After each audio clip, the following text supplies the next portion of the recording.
प्रधानमंत्री श्रीयुक्त नरेंद्र मोदी 3 दिन पर ओडिशा आसते। प्रथम दिन मु एक पत्र लिखी प्रधानमंत्री दृष्टि आकर्षण करने 3 जन आदिवासी महिला खाद्य न पाई मृत्युवरण करिसेंती आंब टाकुआ खाई एवं ए प्रकार एक मर्मन्तुद घटना समग्र देश में चहल पकई। समग्र ओडिशा रे लोके मर्माहत जे खाद्य बिना सेमाने तांको जीवन हरइछंती एवं आहुरी प्राय 6 जन डाक्तरखाना रे चिकित्सित अछंती। कंधमाल जिला ए दृश्य समस्त को विचलित करथिला। से संपर्क में प्रधानमंत्री का दृष्टि आकर्षण करी। मु निजे से गांव को जाइछि, मांडीपंका गांव को, एवं से दृश्य जे न देखिबो जानि परिबो नाही।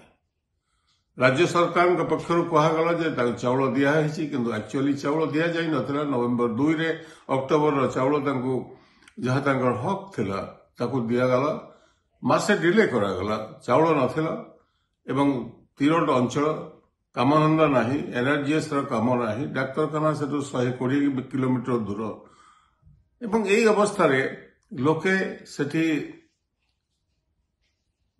ए प्रकार दयनीय स्थिति रे मृत्युवरण करिसेंती। प्रधानमंत्री को अनुरोध करथिले 3 दिन भीतर आपण गोटे दिन से अंचल को जानतु, देखंतु, जानंतु वस्तुस्थिति कौन। राज्य रे आदिवासी मुख्यमंत्री, आम राज्य जड़े महिला, देशर आदिवासी महिला, देशर राष्ट्रपति आपण आसीचंती। आपण देखिकी जानतु विपुल संख्यार लोके आपण को वोट देइछंती ओडिशा राज्य रे एवं ओडिशा राज्य पई आपण को सरकार दिल्ली रे गठन होइछि।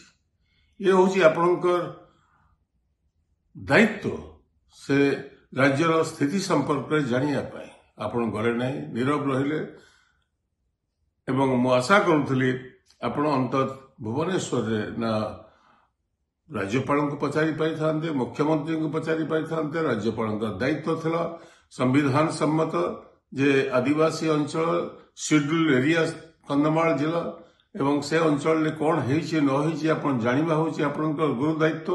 आपण डीजी पुलिस डीजी सम्मेलन में व्यस्त रहिले, स्वाभाविक डीजी सम्मेलन हो आपण आसंतु एवं गहली चहली लागू से कहारी आपत्ति नहीं। आपत्ति मोर एतिकी जे मौलिक समस्या संपर्क करे आपण यदि दृष्टि देई थांते लोके आपण को आहुरी बाहबा देई थांते।